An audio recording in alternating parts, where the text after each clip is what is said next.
Shalom kepada saudara dan saudari yang dikasihi oleh Tuhan Yesus.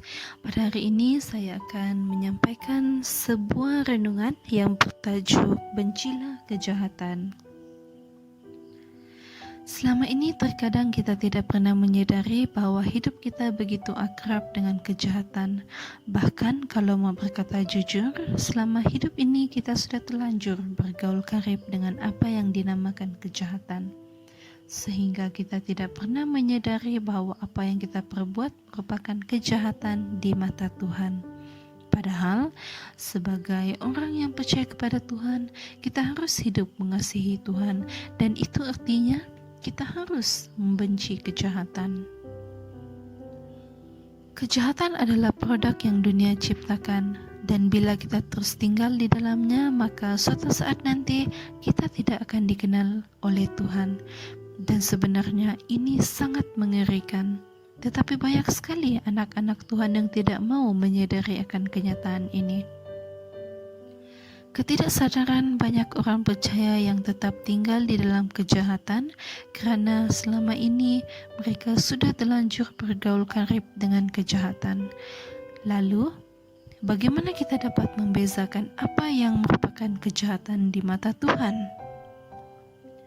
Sebenarnya, kalau kita belajar firman Tuhan setiap hari dengan bersungguh-sungguh, maka kita akan tahu apa yang merupakan kejahatan di mata Tuhan.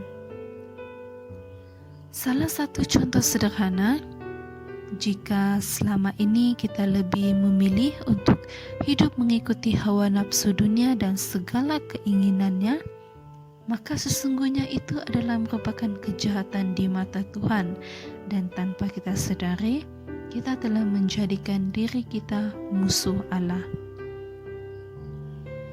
Firman Tuhan katakan di dalam Yakobus 4 ayat 4, "Hai kamu, orang-orang yang tidak setia, tidakkah kamu tahu bahwa persahabatan dengan dunia adalah permusuhan dengan Allah?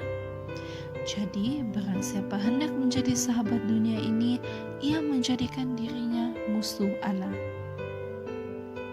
Jadi, hidup mengikuti hawa nafsu dunia sesungguhnya sama dengan kita tidak setia kepada Allah.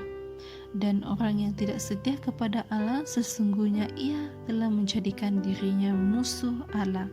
Itu juga artinya ia lebih memilih untuk hidup di dalam kejahatan. Saya harus berkata jujur sekali lagi bahwa keadaan seperti ini sangat mengerikan, sebab pada akhirnya orang-orang yang terlanjur memilih untuk tetap hidup dalam kejahatan akan dibuang ke dalam kebinasaan kekal. Oleh sebab itu, kita harus mengambil keputusan, apakah mau tetap tinggal di dalam kejahatan atau kita mau membenci kejahatan.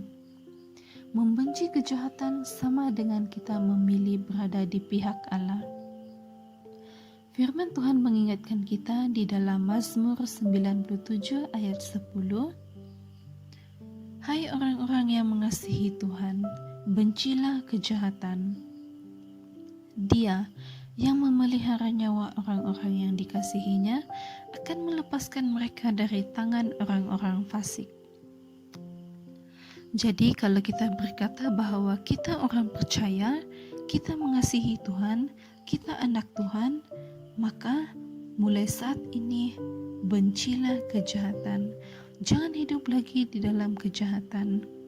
Ingat, Tuhan memelihara dengan sempurna orang-orang yang hidup takut akan Dia dan membenci kejahatan. Kiranya renungan ini menjadi motivasi kita untuk hidup menjauhkan diri dari kejahatan. Tuhan Yesus memberkati kita semua.